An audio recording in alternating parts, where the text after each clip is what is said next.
नमस्कार दोस्तों। जो हम आपके लिए कंसेप्ट सीरीज चला रहे हैं उसमें आज एक नया अध्याय स्टार्ट कर रहे हैं, एक नया यूनिट स्टार्ट कर रहे हैं। कौन सा यूनिट? तो पावर सिस्टम। पावर सिस्टम में एक टॉपिक आता है पावर जनरेशन, जो कि एकदम स्टार्टिंग पॉइंट यही होता है पावर जनरेशन। पावर जनरेशन में क्या होता है? पावर जनरेशन में पहले बिजली बनाई जाती है, तो जो पावर जनरेशन है पावर सिस्टम का, इसी को स्टार्ट करने वाले हैं। देखिए ना, पावर जनरेशन को ही हम लोग पावर प्लांट कहते हैं। कोई कोई बुक होता है वह पावर जनरेशन नाम ना देकर पावर प्लांट देता है। तो पावर जनरेशन मतलब जहां से पावर को जनरेट करना है, जहां से बिजली बनानी है, उसी को पावर जनरेशन कहेंगे, अथवा पावर प्लांट अथवा पावर स्टेशन भी कह सकते हैं। पावर स्टेशन जहां से बिजली बनाई जाती है। पावर प्लांट, पावर प्लांट कई प्रकार का आप देखे भी होंगे, hydro power plant, electric power plant, thermal power plant. तो उन्हीं सब पावर प्लांट के बारे में पढ़ने वाले, जो कि इंपोर्टेंट बहुत क्वेश्चन यहाँ से बनता भी है। बहुत इंपोर्टेंट टॉपिक है पावर जनरेशन। लेकिन सबसे बड़ी बात कि हम लोग के दिमाग में पिक्चर बनना चाहिए कि यह कहां आता है। तो पावर सिस्टम के अंतर्गत ये सब पड़ी जाती है। तो पहले पावर सिस्टम को आप समझिए। पावर सिस्टम मतलब सप्लाई सिस्टम। कैसे बिजली बनती है, कैसे ट्रांसमिट की जाती है, कैसे डिस्ट्रीब्यूट की जाती है, उसमें क्या क्या उपकरण लगता है, पावर स्टेशन होता कहां है, कितना केवी में उत्पन्न की जाती है। तो पहले आप क्या पढ़ेंगे? पहले आप पावर सिस्टम को पढ़िए। पावर सिस्टम एक समझ लीजिए किताब है, एक बहुत मोटा सा पावर सिस्टम किताब है, और पावर सिस्टम का बहुत सारा सिलेबस है। उसी में से एक सिलेबस आज पढ़ने वाले हैं पावर स्टेशन के बारे में। पहले आप आइए पावर सप्लाई को देखिए, जिसको हम लोग पावर सप्लाई का वन लाइन डायग्राम भी कहते हैं। इसी डायग्राम से क्वेश्चन कई बार बन जाएगा और आप समझ पाएंगे कि हम क्या पढ़ रहे हैं और क्या क्या पढ़ने वाले हैं। तो आइए वन लाइन डायग्राम पढ़ते हैं हम लोग। कौन चीज? तो सबसे पहला पॉइंट कि बिजली जो बनाई जाती है उसको हम लोग क्या कहते हैं? पावर सिस्टम में पावर को हम लोग समझेंगे, सप्लाई को समझेंगे। तो सबसे पहले सप्लाई बढ़नी में चाहिए। जो हमारे घरों में बिजली आ रही है, यह कहीं से ना कहीं से बनाई गई होगी, उसके बाद आ रही है। तो इसी का प्रोसेस देखने वाले हैं कि जो हमारे घरों में बिजली आ रही है, कैसे कैसे हमारे घरों तक बिजली पहुंच रही है, इसी को देखेंगे। तो जो हमारे घरों तक बिजली पहुंच रही है, यह कहीं ना कहीं पहले बनाया गया होगा। जहां बिजली बनाई जाती है उसको पावर स्टेशन कहते हैं। तो मान लीजिए यहां पर बिजली बनाई गई, इसको क्या कहेंगे बाबू? तो इसको कहेंगे पावर स्टेशन। पावर स्टेशन का मतलब जहां यहीं पर बिजली बनाई जा रही है, पावर स्टेशन से ही बिजली जनरेट की जाती है। इसको हम लोग क्या कहेंगे? Power generation. Power generation, power generation हम बोल सकते हैं। पावर जनरेशन का मतलब जहां से पावर को जनरेट की जा रही है, जहां से पावर बनाई जा रही है, पावर स्टेशन होता है। एक बात जान लीजिए, जो हमारे घरों तक बिजली आ रही है और जहां पर यह बिजली बनी होगी, वहां 11 केवी में बनाई जाती है। तो जो बिजली बनती है वह थ्री फेज में बनाई बनाई जाती है, थ्री फेज में बनती है। और लेकिन यह कितना केवी का होता है? तो 11 केवी में बिजली बनाई जाती है। अच्छा, किससे बनाई जाती है? तो अल्टरनेटर का प्रयोग करके। हम लोग अल्टरनेटर पढ़े थे। अल्टरनेटर क्या था? सिंक्रोनस जनरेटर था। जनरेटर क्या होता है? जो मैकेनिकल एनर्जी को इलेक्ट्रिकल एनर्जी में कन्वर्ट करे, वही जनरेटर है। जनरेटर ही बिजली बनाने का काम करता है, तो इसी जनरेटर को हम लोग अल्टरनेटर कहते थे। तो अल्टरनेटर से बिजली बनाई जाती है। अच्छा, अल्टरनेटर क्या होता था? मैकेनिकल एनर्जी देने पर आपको इलेक्ट्रिकल एनर्जी देगा। तो मैकेनिकल एनर्जी कैसे देंगे? तो बहुत उसके लिए प्रोसेस है। हाइड्रो पावर प्लांट मतलब जल से मैकेनिकल एनर्जी देंगे अल्टरनेटर को, तो अल्टरनेटर रोटेट करके बिजली देगी। थर्मल पावर प्लांट में भाप से, न्यूक्लियर पावर प्लांट में भी भाप से हम लोग मैकेनिकल पावर देंगे, समझेंगे पावर स्टेशन में। तो मैकेनिकल पावर देंगे, उसके बाद इलेक्ट्रिकल एनर्जी बनेगा। तो अल्टरनेटर को नचाने के लिए जो पावर स्टेशन होते हैं वो कई प्रकार से, hydro power plant, nuclear power plant, thermal power plant, जिनके बारे में आगे हम लोग पढ़ेंगे। तो यह था पावर स्टेशन, जहां से बिजली बनती है अल्टरनेटर की सहायता से। जो बिजली बनती है 11 केवी में। लेकिन क्या बिजली जो 11 केवी में बनती है, तो हमारे घरों के जो सामने ट्रांसफार्मर लगा रहता है वहां भी 11 केवी आता है? तो जितना बनता है वही 11 केवी आता है? तो नहीं, क्योंकि जो बिजली बनती है बहुत दूर बनता है, और दूर से हमारे घरों तक बिजली जो आती है तो लॉसेस भी तो होगा। तो हाई पावर में जितना ट्रांसमिट करेंगे उतना लॉसेस कम से कम होता है। इसलिए जहां बनता है वहीं पर एक स्टेशन बनाई जाती है। वहीं पर एक स्टेशन, इसको क्या कहेंगे बाबू? यही एक स्टेशन है। इस पर एक ट्रांसफार्मर, जो स्टेशन होता है यह ट्रांसफार्मर होता है। यह कहां है? तो जहां बिजली बनी है उसके पास ही में एक स्टेशन होता है।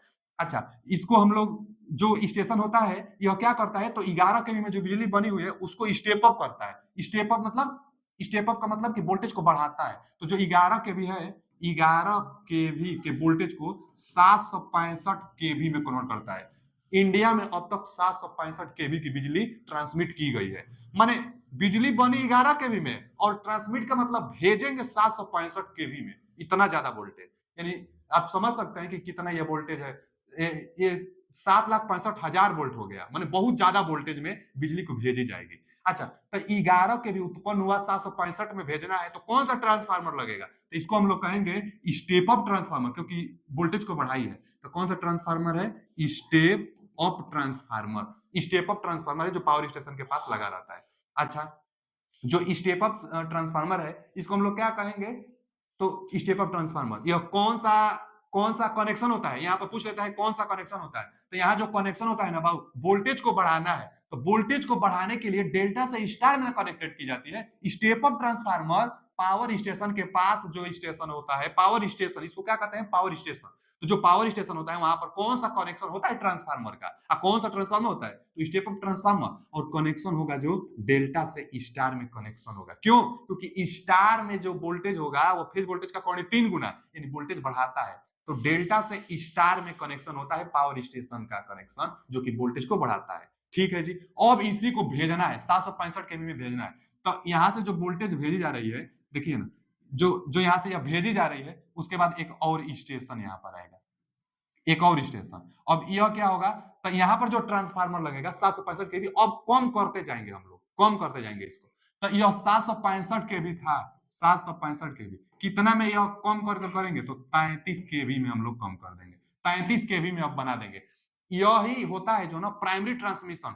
बिजली बनी, यह तो बिजली बनी है, यहां से तुरंत भेजा जाएगा। तो सबसे पहला जो प्राइमरी ट्रांसमिशन होता है 765 केवी में जाता है, हाई वोल्टेज में लॉसेस कम होती है। उसके बाद 765 केवी को 33 केवी में कन्वर्ट कर फिर आगे भेजेंगे। तो यहाँ पर अब स्टेप डाउन ट्रांसफार्मर, क्योंकि कम किया है, तो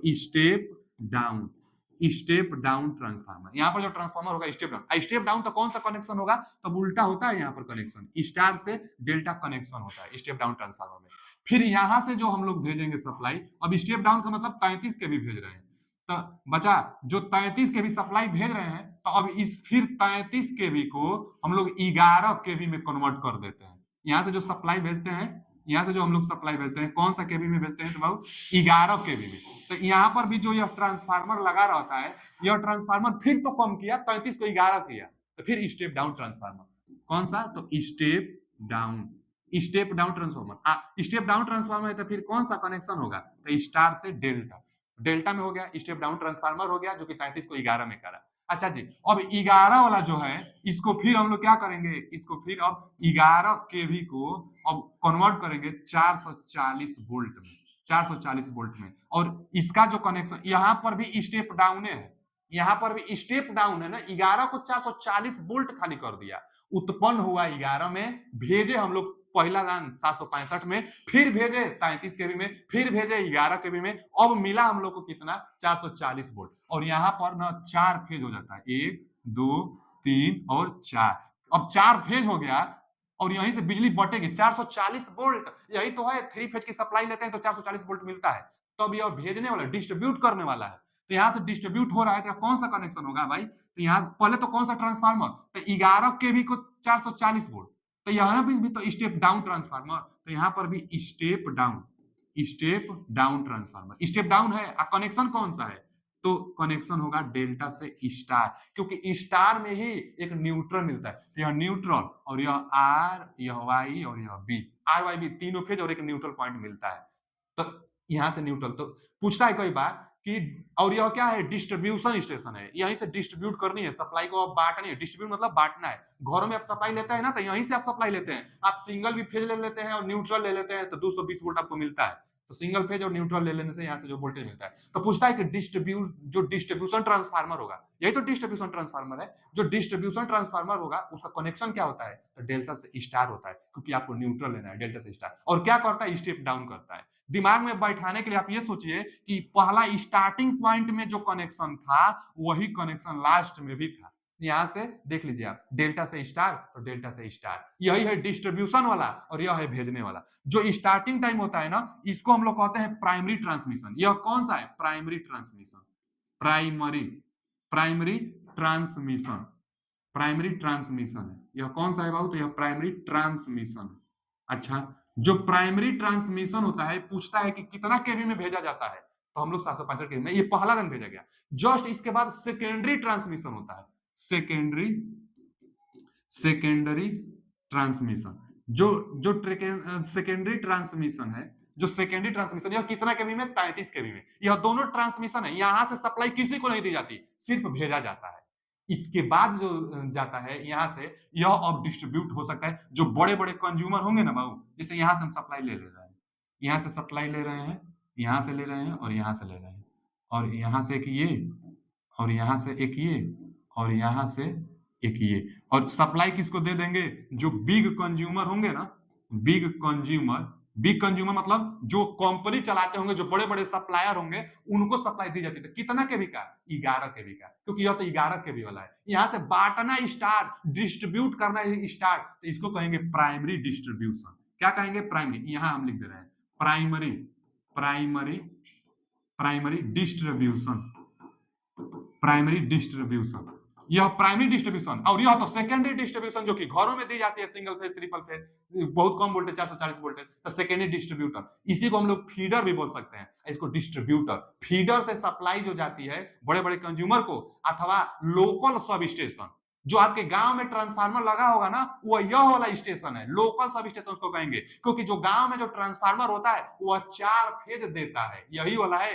तो वो जो होता है यहां से जो जाता है, यह सेकेंडरी डिस्ट्रीब्यूटर होता है। आगे हम पढ़ाएंगे पावर सप्लाई, तो वहां इसको और अच्छी तरह से हम बताएंगे। इतना बस एक फिगर समझ लीजिए। अब सुनिए, यहां पर जो बिजली बनाई जाती है, हम इसको स्टार्ट करने वाले हैं, पावर जनरेशन को स्टार्ट करने वाले हैं, पावर स्टेशन को स्टार्ट करने वाले हैं। उसके बाद जब इसको हम पढ़ा देंगे, पावर स्टेशन जो 4 प्रकार से था, hydro power plant, nuclear power plant, जो भी है सब पढ़ाने के बाद अब हम पढ़ाएंगे ट्रांसमिशन लाइन को, कि बिजली भेजी जाती है तो स्टील टावर बनता है तो कितना ऊंचाई तक होता है, कैसे बनता है, पिन टाइप इंसुलेटर होता है, कंडक्टर किसका बना होता है, क्या क्या हानि हो सकती है। तो ट्रांसमिशन और डिस्ट्रीब्यूशन के बारे में बताएंगे। ट्रांसमिशन है, यहां से डिस्ट्रीब्यूशन है। तो स्टेशन स्टार्ट कर रहे हैं, उसके बाद पढ़ाएंगे ट्रांसमिशन, उसके बाद पढ़ाएंगे डिस्ट्रीब्यूशन, और उसके बाद इसको कंट्रोल करने के लिए स्विच गियर एक प्रोटेक्शन आता है। जैसे क्या क्या पढ़ने वाले हैं आगे देख लीजिए। हम लोग जो पावर सिस्टम होगा, पावर सिस्टम, जो पावर सिस्टम होगा, इसको हम लोग पढ़ने वाले हैं। सबसे पहला जो पॉइंट पढ़ेंगे, हम लोग पढ़ेंगे power generation, power, power generation पढ़ेंगे, चाहे पावर प्लांट जो कि जहां से बिजली बनेगी। उसके बाद transmission line, transmission, transmission and distribution, transmission and distribution पढ़ेंगे, ट्रांसमिशन एंड डिस्ट्रीब्यूशन। और उसके बाद क्या पढ़ेंगे बाबू, तो switch gear protection, switch gear protection. अच्छा, स्विच गियर प्रोटेक्शन में क्या क्या, तो स्विच गियर प्रोटेक्शन में जैसे आप समझ सकते हैं, स्विच गियर प्रोटेक्शन के नाम से पता चल रहा है कि प्रोटेक्शन करने वाला चीज हम पढ़ेंगे। ट्रांसमिशन लाइन जो थी उसको प्रोटेक्शन करने वाला, जैसे फॉल्ट के बारे में पढ़ेंगे, फॉल्ट के बारे में पढ़ेंगे। उसके बाद रिले के बारे में पढ़ेंगे, रिले के बाद सर्किट ब्रेकर के बारे में पढ़ेंगे, सर्किट ब्रेकर, सर्किट ब्रेकर के बारे में पढ़ेंगे। तो फॉल्ट, रिले, सर्किट ब्रेकर, ये सब स्विच के प्रोटेक्शन में, जो कि प्रोटेक्शन से रिलेटेड है। उसके बाद ट्रांसमिशन एंड डिस्ट्रीब्यूशन है, तो ट्रांसमिशन एंड डिस्ट्रीब्यूशन में क्या पढ़ेंगे, जो स्टील टावर है, मैकेनिकल एंड इलेक्ट्रिकल डिजाइन पढ़ेंगे, कुल पिन टाइप जो इंसुलेटर होता है, तो सब ट्रांसमिशन लाइन में, डिस्ट्रीब्यूटर, ट्रांसमिशन लाइन, ये सब पढ़ेंगे। उसके बाद पावर जो जनरेशन है, तो बिजली बनाएंगे तो इसमें पावर प्लांट पढ़ेंगे, पावर स्टेशन के बारे में पढ़ेंगे। जो पावर स्टेशन होता है इसके बारे में पढ़ेंगे। पावर स्टेशन में क्या क्या, तो हाइड्रो पावर प्लांट, हाइड्रो मतलब जो जल से बिजली बनाएंगे। उसके बाद क्या पढ़ेंगे, thermal power plant, thermal power plant. उसके बाद nuclear power plant, nuclear power plant, nuclear power plant के बाद एक आता है ना नॉन कन्वेंशनल, जैसे विंड पावर प्लांट। विंड के बाद, विंड पावर प्लांट के बाद भी और आता है ना ज्वारीय, विंड मतलब हवा से जो बिजली बनाएगी। फिर ज्वार भाटा वाला, ज्वार भाटा से बिजली बनाएंगे। फिर जियोथर्मल बनाएंगे हम लोग। तो जितना नॉन कन्वेंशनल होगा, जो कि जिसमें प्राइम मूवर की आवश्यकता नहीं होगी, तो उससे हम लोग क्या बनाएंगे पावर को, तो वह पावर जनरेशन में सब पढ़ने वाले हैं। तो पहला पॉइंट पावर स्टेशन हम जा रहे हैं स्टार्ट करने। उसके बाद ये सब ट्रांसमिशन और डिस्ट्रीब्यूशन, स्विच गियर प्रोटेक्शन होगा। तो पावर प्लांट के बारे में हम जा रहे हैं स्टार्ट करने। अच्छा, पावर प्लांट में क्या होगा, पावर प्लांट जो पावर स्टेशन होगा, मैकेनिकल एनर्जी को इलेक्ट्रिकल एनर्जी में कन्वर्ट करेगा, एनर्जी कन्वर्ट होगा, माने एनर्जी पर गेम खेलना है। तो सबसे पहला पॉइंट एनर्जी के बारे में जानना होगा ना, तो एनर्जी के बारे में जानिए। इसीलिए हम पहला जो टॉपिक लिए हैं, एनर्जी का टॉपिक लिए हैं। तो देखिए, एनर्जी से जो क्वेश्चन बनता है, सबसे पहला यही बात कि एनर्जी का यूनिट क्या होता है। यूनिट मतलब क्या होता है, मात्रक। तो एनर्जी का मात्रक क्या होता है, जो एनर्जी का मात्रक होगा उसको हम लोग कहते हैं जूल। सबसे छोटा मात्रक तो अर्ग भी होता है, लेकिन आप जूल बताइएगा, एसआई यूनिट में ही बताया जाता है। तो जूल क्या है, ऊर्जा का एसआई यूनिट है, एसआई मात्रक जूल होता है। अच्छा, जूल और एक कैलोरी भी होता है, जूल उसके बाद कैलोरी। तो एक जूल में कितना कैलोरी अभी पूछता है, तो एक जूल बराबर कितना कैलोरी।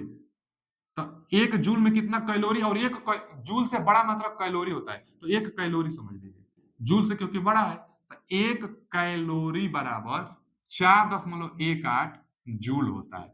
तो अब उल्टा भी पूछ लेता है कई बार कि एक जूल में कितना कैलोरी होता है। तो एक जूल में ना पूछ दिया अगर, एक जूल में, तो एक जूल बराबर अगर पूछ दिया तो एक जूल में हम लोग कहेंगे कितना कैलोरी, 10.24। जैसे यहाँ पर कभी कभी ना ये भी देता है, इसको कभी कभी क्या दे देता है, 4.2 दे देता है, तो इसी को उल्टा आप लिख दीजिए, 10.24 लिख दीजिए। यही क्या होता है, कैलोरी होता है, इतना कैलोरी होता है। जी ठीक है, एक जूल बराबर इतना कैलोरी। उसके बाद ना एक कॉमर्शियल यूनिट होता है जिसको किलोवाट घंटा कहते हैं, KWH कहते हैं। यह तो एसआई यूनिट से रिलेटेड जानकारी थी।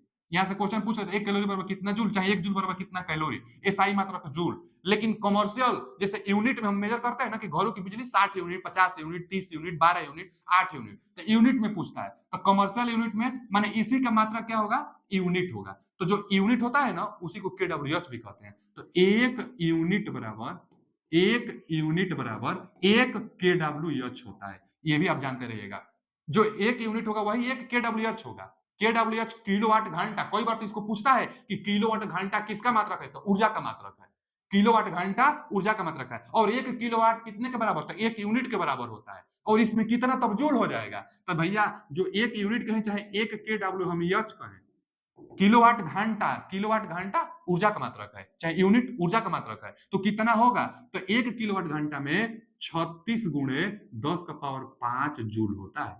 अच्छा, इसको कई बार कैसे देता है, ऐसे भी देता है कि 3.6 गुणे 10 का पावर 6 जूल। तो आप समझ लीजिए जैसे देगा। अब यहीं से तो हम एक इसको हटा दिए, एक जीरो हटा दिए, तो यहाँ पर 36 गुणे 10 का पावर 5 जूल लिखे, यहाँ पे 36 गुणे 10 का पावर 5 जूल। ये क्वेश्चन और पूछता है कि एक KWH में माने किलोवाट घंटा, एक किलोवाट घंटा में कितना कैलोरी जूल होगा, यहाँ तो जूल लिखे हैं, और कितना कैलोरी जूल होता है, तो 860 किलो कैलोरी।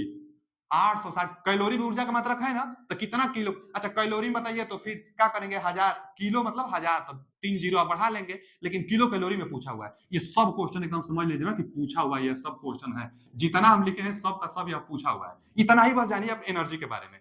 एनर्जी से जो क्वेश्चन बनता है मात्रक से रिलेटेड, यह क्वेश्चन हम बताएं। 1 किलोवाट में 860 किलो कैलोरी, 1 किलोवाट घंटा में 36.5 है, 3.6 जूल होता है, और एक यूनिट को ही एक KWH कहते हैं, किलोवाट घंटा ही कहते हैं कि किलोवाट घंटा किसका मात्रक है, और एक जूल में कितना कैलोरी, चाहे एक कैलोरी में कितना जूल, और जूल किसका मात्रक है, तो ऊर्जा का ऐसा यूनिट है। ठीक है, ऊर्जा से रिलेटेड। चलिए पावर प्लांट पर देखिए बाबू, जो पावर प्लांट होता है उसको दो भागों में डिफाइन किया जाता है, दो भागों में बांटा जाता है। कौन कौन, तो एक होगा कन्वेंशनल, कन्वेंशनल एक तो होगा कन्वेंशनल, और एक होगा non conventional, non conventional. Conventional और एक नॉन कन्वेंशनल। जो कन्वेंशनल होता है उसमें प्राइम मूवर की आवश्यकता पड़ती है, और जो नॉन कन्वेंशनल होता है उसमें प्राइम मूवर की आवश्यकता नहीं होती है। नॉन कन्वेंशनल में प्राइम मूवर की आवश्यकता नहीं होती है। बात को इस लिख लीजिए क्योंकि यह भी तो पूछ लिया है। कन्वेंशनल में प्राइम मूवर, अभी हम बता रहे हैं कि प्राइम मूवर क्या होता है। प्राइम मूवर इसमें चाहिए, और इसमें नो प्राइम मूवर। नो मतलब नहीं चाहिए, नो प्राइम मूवर। अच्छा, प्राइम मूवर क्या होता है, प्राइम मूवर जिसको अलग से रोटेट कराने के लिए व्यवस्था की जाती है। जैसे मान लीजिए ना कि हमारे पास यह जनरेटर है, समझाने के लिए बता रहे हैं कि यहाँ पर एक जनरेटर है। जनरेटर जो है, तो जो शाफ्ट होगा, शाफ्ट को हम रोटेट कराएंगे तभी तो आर्मेचर कॉइल रोटेट करेगी तो हमको बिजली देगी। तो इसको रोटेट कराने के लिए अलग से व्यवस्था अपनाएंगे, इसी को प्राइम मूवर कहेंगे। यह रोटेट कैसे होगा, तो प्राइम मूवर से रोटेट होगा। आखिर यह रोटेट कैसे होगा, तो भैया प्राइम मूवर आप लगाएंगे ना तभी रोटेट हो पाएगा। प्राइम मूवर एक वह एक्सटर्नल पार्ट है जो अल्टरनेटर के शाफ्ट को नचाने के लिए प्रयोग किया जाता है। इसको हम लोग कैसे नचाएंगे, तो प्राइम, जैसे कहा गांव में आप शादी में हम देखते होंगे जो जनरेटर था, तो जनरेटर अपने से थोड़े चलता है। जनरेटर को चलाने के लिए हैंडल लगाकर उसको खूब नचाते हैं, उसके बाद जनरेटर बिजली देता है। तो जो जनरेटर होता है हैंडल लगाकर उसको आप नचाते हैं, तो जो हैंडल है ना वही प्राइम मूवर है। हैंडल प्राइम मूवर है, प्राइम मूवर की सहायता से नचाई जाती है, तो यहाँ से जो अल्टरनेटर होगा उसको नचाते हैं प्राइम मूवर की सहायता से। ठीक है, और बात ये समझा जाए कि इसमें कौन सा, तब कन्वेंशनल जो होता है, कन्वेंशनल में कौन कौन सा पावर प्लांट आता है और नॉन कन्वेंशनल में कौन कौन सा आएगा। नॉन कन्वेंशनल में नो प्राइम मूवर। तो जो कन्वेंशनल होता है इसमें बस 4 आपको पढ़ना है। कौन कौन 4 पढ़ना है? तो देखिए, पहला जो आप पढ़ेंगे बाबू, जो पहला पढ़ेंगे इसको हम पढ़ाएंगे पहले हाइड्रो पावर प्लांट, जो कि आज ही पढ़ाएंगे। Hydro power plant, hydro power plant के बारे में हम पढ़ाएंगे। अब हाइड्रो पावर प्लांट जल का प्रयोग करते हैं प्राइम मूवर के लिए। प्राइम मूवर टरबाइन पर गिराएंगे तो रोटेट करेगा तो बिजली हमको अल्टरनेटर बना कर देगा। तो यहाँ पर हाइड्रो पावर प्लांट। उसके बाद हम आपको क्या पढ़ाएंगे? Thermal power plant. Thermal thermal power plant पढ़ाएंगे। अच्छा, थर्मल पावर प्लांट के बाद पढ़ाएंगे आपको nuclear power plant. Nuclear power plant पढ़ाएंगे आपको। थर्मल पावर प्लांट पढ़ाएंगे, उसके बाद न्यूक्लियर पावर प्लांट पढ़ाएंगे। अच्छा, थर्मल से जो पानी, थर्मल में भी पानी प्रयोग करेंगे। थर्मल मतलब कोयला वाला, कोयला जलाकर पानी को हम भाप बनाएंगे, अब भाप से टरबाइन पर गिराएंगे तो रोटेट करेगी तो बिजली देगी। तो यहाँ पर अब बस, अब यहाँ थर्मल में कोयला का इस्तेमाल और न्यूक्लियर में न्यूक्लियर परमाणु का इस्तेमाल किया जाता है। जो थोरियम होता है ना, उसका प्रयोग करके और उष्मा बनाएंगे, उष्मा से भाप को बनाएंगे, पानी से गर्म करके भाप, अब भाप से फिर टरबाइन पर गिराएंगे तो बिजली बनेगी। तो न्यूक्लियर में न्यूक्लियर परमाणु प्रयोग की जाती है और इसमें कोयला, हाइड्रो में जल। उसके बाद हम आपको एक पढ़ाएंगे डीजल वाला। डीजल, जो डीजल होगा, diesel power plant, DI, diesel होता है ना, तो यस से होता है इंग्लिश इसका, देख लीजिएगा। Diesel, diesel, diesel power plant, diesel power plant. तो जो डीजल पावर प्लांट होगा इसमें डीजल या इंजन सेट होता है, इसमें डीजल का प्रयोग करके इंजन से बिजली बनाते हैं। यह जो क्रम लिखे है ना, इस किस क्रम में? तो आयु के क्रम में भी लिखे हैं, आप समझ सकते हैं। सबसे ज्यादा आयु, जो सबसे लंबा आयु तक चलता है, 80 वर्ष तक काम कर सकता है, हाइड्रो पावर प्लांट। लेकिन इंडिया में इसी का सबसे कम, मतलब इसका कम प्रयोग किया गया है। कितना कितना हाइड्रो पावर प्लांट कितना इंडिया की सप्लाई को कवर करता है? तो पूरे इंडिया में जो सप्लाई होती है 17% के आसपास यह कवर कर पाता है। जो थर्मल पावर प्लांट है यह 66%, 65% तक यही सप्लाई इंडिया को संभाला हुआ है। माने थर्मल पावर प्लांट इंडिया में ज्यादा है। न्यूक्लियर पावर प्लांट भी है, 7-8% न्यूक्लियर पावर प्लांट भी है, और डीजल पावर प्लांट तो ना के बराबर 2% के आसपास डीजल पावर प्लांट है। और उसके बाद नॉन कन्वेंशनल पावर प्लांट भी है, यह भी 1-2-3% है, जो कि साउथ इंडियन में ज्यादा इसका प्रयोग किया जा रहा है। नॉन कन्वेंशनल में, नॉन कन्वेंशनल मतलब जिसमें प्राइम मूवर की आवश्यकता ना हो। कौन कौन है? तो पहला आप समझ लीजिए, wind power plant. Wind power plant जिसमें प्राइम मूवर की आवश्यकता ना होगा, विंड पावर प्लांट। उसके बाद क्या बोला जाता है? विंड के बाद सोलर पावर प्लांट इसी के अंतर्गत आता है। सोलर पावर प्लांट, क्योंकि सोलर में प्राइम मूवर थोड़े लगता है। विंड में हवा, तो हवा तो खुद ऑटोमेटिक बहता है, तो हवा में भी प्राइम मूवर नहीं देना है उसको रोटेट कराने के लिए। उसके बाद टेडियल, टेडियल मतलब कौन सी कहते हैं हम लोग? ज्वार भाटी कहते हैं, TIDAL, टेडियल मतलब ज्वार भाटी से। टेडियल पावर प्लांट, टेडल पावर प्लांट। जो टेडल पावर प्लांट होता है ना, ज्वार भाटा वाला, लिख दे रहे हैं यहाँ से कि जो ज्वार पावर प्लांट, ज्वार भाटा, जो ज्वार भाटा होता है ना, उसको हम लोग कहते हैं। और भी 1-2 है जो आगे देख लो, जैसे ना MHD करके एक आता है। MHD मतलब मैग्नेटिक हाइड्रो, जो होता है ना मैग्नेटिक हाइड्रो पावर प्लांट, तो वहां से magnetic hydro diesel power plant भी करके आता है, MHD। उसके बाद एक दो और भी होते हैं, जैसे क्या होता है, बायोमास वाला करके आता है, बायोमास वाला, बायोमास। तो इन सब में मतलब जितना है ना ये सब, तो इन सब में प्राइम मूवर नहीं लगता है। एक नाम और देता है, नॉन कन्वेंशनल है तो इसी को रिवायरेबल भी कहता है। Rewirable, rewirable power plant, rewirable power plant, अब रिवायरेबल नाम देता है बाबू, रिवायरेबल का मतलब ना जिसको दोबारा प्रयोग, जो ईंधन दोबारा प्रयोग की जा सके। रिवायरेबल मतलब जो ईंधन दोबारा प्रयोग, जैसे विंड पावर प्लांट में बर्बाद होने वाला तो है नहीं, अब हवा है, फिर हवा आएगी, फिर बिजली बनाएंगे। इसको हम लोग कहेंगे का, ये जो ये वाला है कन्वेंशनल, इसको नॉन रिवायरेबल।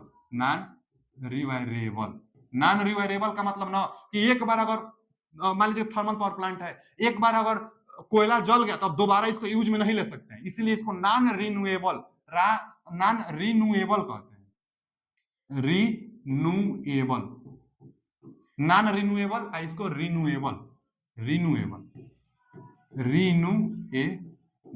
तो रिन्यूएबल मतलब जो दोबारा रीयूज किया जा सकते हैं, रिन्यूएबल मतलब दोबारा यूज किया जा सके, और नॉन रिन्यूएबल जो दोबारा यूज नहीं किया जा सकता है। तो आप समझ सकते हैं नाम से, यहीं से क्वेश्चन बन जाएगा बाबू। पूछता है रिन्यूएबल पावर प्लांट कौन सा है, इसमें से दो दो देगा, एक इसमें से देगा, तो आप बता लेंगे कि जो जिसमें प्राइम मूवर नहीं लगता है, विंड, सोलर और टेडियल जो होता है, यही ज्यादा प्रयोग की जाती है। इसमें से कोई ऑप्शन देगा। चाहे नॉन रिन्यूएबल पावर प्लांट कौन सा है, तो जो बर्बाद हो जाती है ईंधन जिसका, वही है। तो यहां से क्वेश्चन बनता है, हम पहला स्टार्ट कर रहे हैं इसका। पहले तो कन्वेंशनल पढ़ाने जा रहे हैं, कन्वेंशनल अथवा नॉन रिन्यूएबल पावर प्लांट। तो नॉन रिन्यूएबल पावर प्लांट अथवा कन्वेंशनल पावर प्लांट जो होता है, इसका पहला पार्ट हम जा रहे हैं पढ़ाने हाइड्रो पावर प्लांट। फिर आगे के वीडियो में हम पढ़ा देंगे थर्मल, न्यूक्लियर और डीजल इंजन पावर प्लांट। चलिए हाइड्रो पावर प्लांट पर हम लोग चलते हैं। देखिए, जो हाइड्रो पावर प्लांट होता है उसका बेसिक कंस्ट्रक्शन यही होता है। कंस्ट्रक्शन से सवाल सीधा बनता है, क्या क्या बनता है आप लिखते जाइएगा, हम यहीं पर बता दे रहे हैं। तो देखिए, सबसे पहला हाइड्रो पावर प्लांट में, हाइड्रो मतलब होता है सबसे पहले जल, तो जल से बिजली हम लोग बनाएंगे। हाइड्रो पावर प्लांट है, जल की सहायता से हम लोग क्या करेंगे कि टरबाइन को रोटेट कराएंगे, उसके बाद अल्टरनेटर रोटेट करेगा तो बिजली देगा। तो सबसे पहला इसका जो पार्ट होता है डैम होता है। हाइड्रो पावर प्लांट में सबसे ज्यादा अगर महंगा पड़ता है अगर बनाने में कुछ भी चीज, तो डैम को बनता है, क्योंकि डैम में पैसा ज्यादा लगता है। डैम काम क्या करता है, पानी को इकट्ठा करके पानी को रोकने का काम डैम करता है। यहाँ लिखा गया है डैम। डैम बनता किसका है, तो कंक्रीट से डैम बनाई जाती है। पूछ सकता है कि पूरे पावर प्लांट में सबसे ज्यादा कॉस्टली किसको बनाने में पैसा, सबसे ज्यादा पैसा किसमें लगता है, किसको बनाने में, तो डैम को बनाने में पैसा सबसे ज्यादा लगता है। पहला सवाल, डैम का काम क्या होता है, तो पानी को रोकना डैम का काम है। इसको हिंदी में क्या कहते हैं बाबू, इसको हिंदी में बांध कहते हैं। तो बांध का काम आप समझते होंगे, पानी को रोकना। जहां पर पानी रुक रही है ना, इसको हम लोग कहते हैं रिजर्वायर। अब रिजर्वायर का मतलब क्या हुआ, रिजर्वायर एक तालाब, एक पौंड मतलब जलाशय। रिजर्वायर का हिंदी क्या होगा, जलाशय। जलाशय, जलाशय का मतलब जहां जल इकट्ठा हो उसी को जलाशय कहेंगे। और एक यहाँ पर ना बाबू ऐसे आकृति में एक यहाँ पर भी पानी इकट्ठा रहता है, इसको हम लोग फोरवे कहते हैं। फोरवे, फोरवे, फोरवे भी देता है, कहीं फोर बे भी देता है, तो बे लिख देते हैं, फोर बे देता है। एक फोर बे होता है, आगे हम बताएंगे फोर बे का काम क्या है। चाहे फोर बे ये समझ लीजिए ना कि यह पानी को इकट्ठा करके रखा रहता है, कभी अगर पानी की कमी हुई तो यही पूर्ति करता है। फोर वे होता है जो कि पानी की कमी को पूर्ति करता है। जलाशय जल को इकट्ठा करता है, बांध पानी को रोकता है। सबसे कास्टली भाग जो होता है बांध होता है। अच्छा जी, पानी यहाँ से रुक गया, यहाँ डैम पानी रोक दिया। अब जो डैम है, इस डैम के बनावट पर तीन प्रकार से हाइड्रो पावर प्लांट होता है। एक होता है ना डैम की हाइट, तीन प्रकार कौन कौन सा होता है, पहला, दूसरा और तीसरा। जो डैम होगा, डैम के बनावट पर तीन प्रकार से। पहला लो हेड, जो इसका हेड है ना पूरा, देखिए हेड में लिखा है, तो लो हेड। तो एक होता है लो हेड। लो हेड उसको कहेंगे जो डैम की हाइट 30 मीटर तक ही हो, केवल 30 मीटर तक हो, उसको लो हेड कहेंगे। उसके बाद मीडियम, जो मीडियम होगा, जो मीडियम हेड का होगा, जो मीडियम हेड होगा वह कहां तक होगा, तो आप 30 से 200 भी दे देता है कहीं कहीं पर, तो 30 से 200 मीटर तक, 30 मीटर से 200 मीटर, 160 मीटर तक देता है, तो यह मीडियम हेड के अंतर्गत आता है। और उसके बाद हाई हेड, जो हाई हेड का होगा, यह क्वेश्चन पूछ लेता है, तो हाई हेड के लिए जो होगा वह 200 मीटर से ज्यादा हाइट होगा। 200 मीटर से अगर ज्यादा हाइट है तो वह हाई हेड का पावर प्लांट है जी, ठीक है। उसके बाद पानी इकट्ठा करने के लिए, और पानी जाता है टरबाइन पर। टरबाइन क्या होता है, टरबाइन रोटेट कराने वाला, अल्टरनेटर को, यही ना है अल्टरनेटर, यहाँ पर क्या है, यह अल्टरनेटर, अल्टरनेटर। अच्छा, अल्टरनेटर का काम क्या होता है, बिजली को बनाता है अल्टरनेटर, जिसको सिंक्रोनस जनरेटर कहते हैं। तो इसके जो अल्टरनेटर का जो शाफ्ट होगा उसको रोटेट कराना है। तो अल्टरनेटर का जो शाफ्ट होगा रोटेट कैसे करेगा, टरबाइन पर आप पानी गिराएंगे, और टरबाइन जब रोटेट करेगी तो उसका शाफ्ट रोटेट करेगा, बिजली आपको देगा। तो टरबाइन पर पानी गिराया जाता है। ताकि टरबाइन पर पानी कैसे आएगा, तो जिस पाइप से पानी टरबाइन तक आता है, इसको हम लोग कहते हैं penstock pipe. Penstock नाम दिया गया, पाइप ना नाम देकर पेन स्टोक कहा जाता है। पेन स्टोक क्या होता है, हाइड्रो पावर प्लांट में पेन स्टोक को सबसे ज्यादा पूछता है, कई बार पूछ चुका होगा पेन स्टोक के बारे में। तो पेन स्टोक क्या होता है, जलाशय से टरबाइन तक पानी लाने का काम पेन स्टोक करता है। आप लिखते जाइए कि जलाशय से टरबाइन तक पानी लाने का काम पेन स्टोक करता है। पेन स्टोक और एक काम है कि वाटर हैमर जो होता है उसको कंट्रोल करता है। वाटर हैमर मतलब ना पेनिस्टोक जो पाइप है इसमें प्रेशर ज्यादा और कम जो भी होता है उसको सर्ज टैंक भी कंट्रोल करेगा। लेकिन वाटर हैमर काम, वाटर को ढोने का काम कौन करेगा? तो पेनिस्टोक। तो वाटर ढोने का काम पेनिस्टोक करेगा और एक सर्ज टैंक लगा रहता है। सर्ज टैंक ऐसे देता है, कई बार सर्ज टैंक ना ऐसे बनाता है, टैंक टाइप का एकदम बनाएगा, आपको एकदम दिखेगा यहाँ से ऐसे। यह क्या है? यह सर्ज टैंक है, ऊपर आकृति में ऐसे बनाया जाएगा सर्ज टैंक। इसको हम लोग देखिए यहाँ पर लिखा है ना सर्ज टैंक, यहाँ पर लिखा है सर्ज टैंक। सर्ज टैंक का काम तो जो वाटर हैमर में प्रेशर होगा उसको कंट्रोल करता है। जैसे आप समझिए यहाँ से पानी आ रही है और इस पेनिस्टोक पाइप में ना प्रेशर ज्यादा हो गया, यहाँ से पानी हाई हेड का है, पानी बहुत ज्यादा है, बहुत तेज पानी आ रहा है, तो पाइप फट ना जाए। ज्यादा प्रेशर रहेगा तो पेनिस्टोक जो पाइप है वो फट सकता है। तो ज्यादा प्रेशर होने से सर्ज टैंक खुला रहता है, यहाँ से पानी ऊपर चला जाता है। इसमें प्रेशर एक लिमिटेड प्रेशर रहता है जो कि जितना चाहिए। और जब पानी इसमें कम होता है तो फिर सर्ज टैंक से पानी इसके अंदर फिर वापस आ भी जाता है। तो पानी कभी सर्ज टैंक से बाहर जाता है, कभी अंदर आता है, कभी बाहर कभी अंदर। मतलब पेनिस्टोक में प्रेशर को, वाटर हैमर हम क्वेश्चन कराएंगे तो वहां पर आप देखेंगे भी यह शब्द दिया रहेगा वाटर हैमर। तो वाटर हैमर को कंट्रोल करने का काम सर्ज टैंक करता है पेनिस्टोक पाइप में। तो पेनिस्टोक पाइप पानी को ले जाता है। अच्छा, सर्ज टैंक कहाँ लगा रहता है? तो जो टरबाइन होते हैं ना उनके पास ही में सर्ज टैंक लगा रहता है, बहुत पास में भी नहीं, जहां डैम होता है डैम से दूर सर्ज टैंक इस्तेमाल किया जाता है, क्योंकि पेनिस्टोक पाइप में कुछ दूरी तक चलेगा तभी तो प्रेशर उस पर बनेगा और पता चलेगा। तो जो पेनिस्टोक पाइप से सर्ज टैंक अटैच रहेगा, लेकिन कहाँ लगा होता है? जो सर्ज टैंक लगा रहता है जो सब स्टेशन होते हैं, सब स्टेशन मतलब जो पावर स्टेशन होते हैं जहां अल्टरनेटर की व्यवस्था की जाती है, उसी के पास ही में होता है, थोड़ा सा दूर पर होता है सर्ज टैंक। अच्छा, उसके बाद एक गेट लगा रहता है, जब पानी चाहिए तो देते हैं गेट, और इधर होता है जब पानी चाहिए तो गेट को ओपन करते हैं, जब पानी नहीं चाहिए तो गेट को ओपन नहीं क्लोज ही करते हैं। तो गेट पानी को जब चाहिए होता है तभी दिया जाता है, इसलिए गेट लगाया जाता है। वाटर फ्लो लिखा भी है, वाटर फ्लो मतलब पानी इसी फिनिशोक से जाएगी। एक होता है इनलेट वाल्व। जो इनलेट वाल्व होता है ना, यहाँ एक पतला सा देखिए ना, इनलेट वाल्व मतलब कैसा बना है, डिजाइन देखिए इसका, कि यहाँ से जो पानी आ रही है अब यहाँ से प्रवेश करेगा इसमें, और एकदम पतला सा है और उसके बाद निकलेगा तो यहाँ से प्रेशर और बढ़ जाएगा।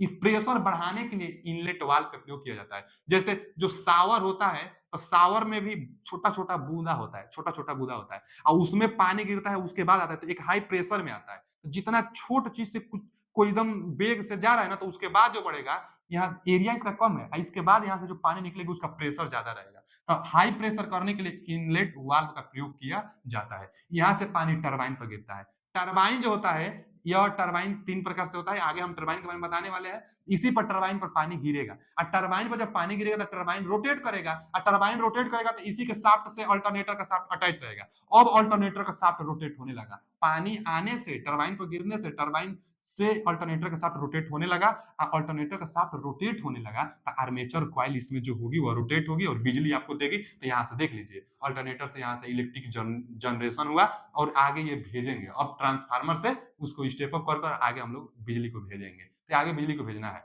लेकिन पानी आया टरबाइन पर गिरा तो, और पानी कहाँ गया? तो पानी फिर से नदी में हम लोग छोड़ देंगे, और यहाँ से जो पानी नदी में जाएगी उसको ड्राफ्ट ट्यूब कहते हैं। तो ड्राफ्ट ट्यूब की सहायता से पानी नदी में फिर से मिल जाती है। तो ड्राफ्ट जो ट्यूब होगा ना भाव, ड्राफ्ट ट्यूब से पानी फिर नदी में आ जाती है। तो इसका बेसिक कंस्ट्रक्शन यही था, यहीं से सबसे ज्यादा पेनिस्टोक पूछता है, जो कि पेनिस्टोक पानी जलाशय से टरबाइन तक ले जाने का काम करता है, वाटर हैमर का कंट्रोल, वाटर हैमर को कंट्रोल करता है, और सर्ज टैंक का काम भी है वाटर हैमर को कंट्रोल करना, पानी कम बेसी होता है पेनिस्टोक में तो पूर्ति करता है। यह तो बहुत ज्यादा इंपॉर्टेंट है। हाई हेड लो हेड जान गए। टरबाइन जो था, टरबाइन से क्वेश्चन बनता है इसमें, तो टरबाइन को हम आगे अभी बता दे रहे हैं। टरबाइन देखिए 3 प्रकार का होता है, टाइप्स ऑफ टरबाइन। टरबाइन कितने प्रकार का होता है? 3 प्रकार। कौन कौन टरबाइन होता है? तो एक पेल्टन टरबाइन होता है, पेल्टन टरबाइन के बाद क्या होता है? एक कैप्लान टरबाइन होता है, कैप्लान टरबाइन, कैप्लान टरबाइन होता है, ठीक है ना, कैप्लान, कैप्लान टरबाइन। और उसके बाद एक क्या होता है ना, पेल्टन टरबाइन, कैप्लान टरबाइन, और एक फ्रांसिस टरबाइन, फ्रांसिस, जो फ्रांसिस टरबाइन होता है, फ्रांसिस, फ्रांसिस टरबाइन। तो जो फ्रांसिस टरबाइन होगा और कैप्लान टरबाइन होगा, यह दोनों का दोनों जो होता है इसको एक और नाम से जानते हैं। ये किस श्रेणी में आते हैं? Reaction turbine, reaction, reaction turbine, reaction turbine के अंतर्गत यह दोनों, जैसे कई बार पूछता है कि निम्न में रिएक्शन टरबाइन कौन सा है, तो रिएक्शन टरबाइन इन दोनों में से कोई एक देगा, आप ट्रिक लगा लीजिएगा। तो कैप्लान और फ्रांसिस जो होता है रिएक्शन टरबाइन के अंतर्गत आता है। और यह किसके अंतर्गत आता है, यह impulse impulse impulse turbine, impulse turbine के अंतर्गत क्वेश्चन पूछता है एकदम, कई बार पूछा है, आगे हम न्यूमेरिकल कराएंगे, देखिएगा जो ऑब्जेक्टिव कराएंगे। इम्पल्स टरबाइन पेल्टन टरबाइन होता है और रिएक्शन टरबाइन कैप्लान और फ्रांसिस टरबाइन होता है। पूछता है और यह भी है कि ट्रांजेंशियल कौन रोटेट करता है, जो पानी जाएगी ट्रांजेंशियल सरफेस पर कौन जाएगा, तो पेल्टन पर। तो यहां हम लिख दे रहे हैं ट्रांजियस ट्रांजेंस ट्रांजेंटल ट्रांजेंशन भी लिख सकते हैं, ट्रांजेंशन मतलब, ट्रांजेंशन का मतलब ना जो ट्रांजेंशियल जाए, ट्रांजेंशियल का मतलब यही हुआ कि उसके पानी जो जाएगी उसके सरफेस पर होते हुए उसके बाद उसको रोटेट कराएगी। तो ट्रांजेंशियल रोटेट कौन करता है, पेल्टन टरबाइन जो होता है ट्रांजेंशियल करता है, ट्रांजेंशियल ट्रांजेंशियल होता है। अच्छा, जो ये होता है कैप्लान टरबाइन, यह कैसे रोटेट करता है, तो एक्सियल रोटेट करता है। कहां लिख दे इसको, यहां लिख दे रहे हैं एक्सियल। एक्सियल यह पानी जो जाएगी इसके एक्सिस जो होगा उस पर जाएगी, तो एक्सियल पर एक्सियल। और यह क्या था, यह मिक्स्ड, मिक्स्ड का आशय क्या हुआ, मिक्स्ड आशय यही हुआ कि दोनों tangential tangential tangential tangential plus axial, tangential plus axial दोनों दोनों मिक्स करेगा। यहां टेंजेंशियल लिख लीजिए, टेंजेंशियल टेंजेंशियल मतलब कौन चीज, स्पर्शी करके देता है, इसका स्पर्शी करके देता है। तो टेंजेंशियल पेल्टान वाला होता है और रिएक्शन के अंतर्गत एक्सियल और मिक्स्ड या फ्रांसिस होता है। इसी से बस क्वेश्चन पूछता है, तीन प्रकार का होता है, मेन तो यही ना तीन है, पेल्टान है, कैप्लान और ये। जो पेल्टान होता है हाई हेड के लिए प्रयोग किया जाता है, जो तीन हेड था ना उसी में, इसका जो प्रयोग होता है हाई हेड के लिए। यहां लिख दे रहे हैं हाई हेड, पूछता है क्वेश्चन हाई हेड के लिए, हाई हेड। और यह क्या होता है, यह लो हेड के लिए, तो यहां लिख दे रहे हैं इसका प्रयोग लो हेड, लो हेड, लो हेड के लिए कौन सा प्रयोग होगा, और ये मीडियम हेड के लिए, मीडियम मीडियम हेड। बस अब इसके अलावा एक भी क्वेश्चन बाहरी नहीं पूछेगा। फिर से देख लीजिए क्या पूछेगा, पूछेगा कि कौन सा टरबाइन मीडियम हेड में प्रयोग की जाती है, तो मीडियम हेड में प्रयोग फ्रांसिस टरबाइन प्रयोग की जाती है। कौन सा टरबाइन हाई हेड में प्रयोग किया जाता है, तो हाई हेड में पेल्टन टरबाइन का प्रयोग हाई हेड में किया जाता है। यही लिख दे हाई हेड, चलिए वहां से भी आप समझ सकते हैं high head, high head, high head बहुत ज्यादा क्वेश्चन यही पूछता है कि हाई हेड में कौन सा प्रयोग, तो पेल्टन हाई हेड। और लो हेड में केप्लान का। कौन इंपल्स है, तो ये इंपल्स है, और रिएक्शन ये दोनों है, और एक्सियल फ्लो होता है धारा, और इसमें टेंजेंशियल फ्लो होता है। यह टरबाइन से इंपोर्टेंट क्वेश्चन था, जो कि इससे बाहर एक भी क्वेश्चन नहीं बनेगा। उसके बाद आगे एडवांटेज क्या है हाइड्रो पावर प्लांट का। देखिए पहले हाइड्रो पावर प्लांट की जो इफिशियंसी होगी उसके लिए फॉर्मूला क्या होगा, तो यही पावर निकालने के लिए फॉर्मूला है। और जो इफिशियंसी आता है इसका 85% के आसपास तक आता है। जो हाइड्रो पावर प्लांट है इसी का इफिशियंसी सबसे ज्यादा होता है, कितना होता है, 85% इफिशियंसी होता है हाइड्रो पावर प्लांट का। लाइफ टाइम मतलब जो इसका लाइफ भी होता है वो भी इसी का ज्यादा होता है हाइड्रो पावर प्लांट का। यह पावर निकालने के लिए फॉर्मूला है। अब इसका एडवांटेज क्या है, तो एडवांटेज यही है इसमें कि इसमें जीरो फ्यूल कास्ट। हाइड्रो तो पर्याप्त मात्रा में उपलब्ध है, जल पर्याप्त मात्रा में उपलब्ध है, जल से हम लोग रोटेट कराकर बिजली बना लेते हैं, इसको कहेंगे जीरो फ्यूल कास्ट। इसमें यह लाभ है इसका। फिर कंट्रोल द फ्लोड, बांध आप बना देंगे तो फ्लोड मतलब बाढ़ होगा, तो आप बांध बनाएंगे तो बाढ़ से भी तो सुरक्षा प्रोवाइड कराएगा।